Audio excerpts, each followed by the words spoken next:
வாசிங்க. இந்த காரியம் நடந்த பின்பு, இந்த காரியங்கள் நடந்த பின்பு கர்த்தருடைய வார்த்தை ஆபிராமுக்கு தரிசனத்திலே உண்டாகி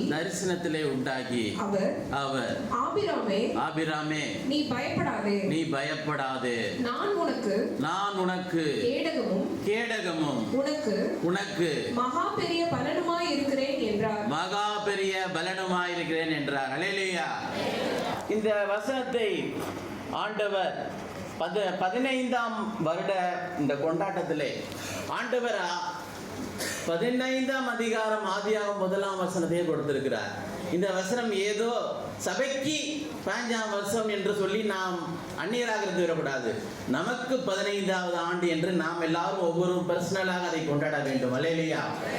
அப்ப பாருங்க, ஆண்டவர் ஆபிரகாம் என்ன முக்கியமா சொல்றது, நான் உனக்கு, அதை படிங்க, நான் உனக்கு கேடகமும் உனக்கு மகா பெரிய பலனுமாய் இருக்கிறேன் என்றார்.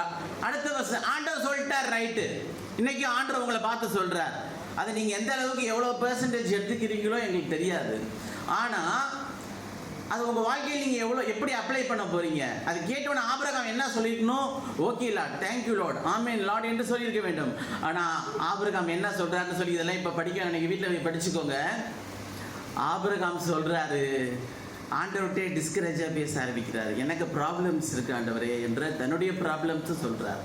இந்த ப்ராப்ளம்லாம் நீக்கி பெரிய ஒரு ஹிஸ்டரி மேக்கரா, ஒரு கிங் மேக்கரா, ஒரு ப்ராஃபட் மேக்கரா, ஒரு சேவியர் மேக்கரா கூட ஆண்டவர் ஆபிரகாம் வச்சிருந்தது.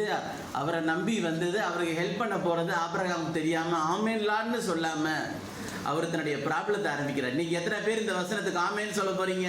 இல்ல எனக்கு ப்ராப்ளம் இருக்குன்னு சொல்ல போறீங்க? அவர் என்ன சொல்றாருன்னா, எனக்கு இந்த பிரச்சனை, எனக்கு இதெல்லாம் இல்லைங்கிறார். அது போல உங்களுக்கு சொந்த பாஸ்டர் சொல்ல, எனக்கு சொந்த பில்டிங் கூட இல்லைன்னு சொல்லலாம். ஆனா ஆண்டவர் அதெல்லாம் தரப்போகிறார். ஹிஸ்டரி மேக்கர் பாருங்க. இந்த ஆபிரகாமுடைய சந்ததி டிசெண்டன்ஸுக்கு வாழ்க்கையில் என்ன நடந்துச்சுன்னு சொன்னா, எல்லாத்தையும் தாண்டி இயேசு அவங்கள வந்து பிறந்தார். இன்னைக்கு ஹோல் வேர்ல்டு கிறிஸ்டியானிட்டியா இருக்குது. அதை விட ரொம்ப முக்கியமான சின்ன கண்ட்ரி இஸ்ரேல் எல்லாத்தையும் அடிச்சு தூள் கிளப்புது. இன்னைக்கு நம்பர் 1 வேர்ல்டு நாள், வேர்ல்டுலேயே ஒரு கண்ட்ரி நாடு இருக்குதுன்னு சொன்னால் அது இஸ்ரேல் தான். அதே போல நம்முடைய சபையையும் நம்முடைய விசுவாசிகளையும் இனி இங்கு ஏற்கனவே வந்தவர்கள், இப்பொழுது இருக்கிறவர்கள், இனி வரப்போகிறவர்களையும் கர்த்தர் அதுபோல இஸ்ரவேலுக்கு கொடுத்த ஒரு பெரிய ஆசீர்வாதம்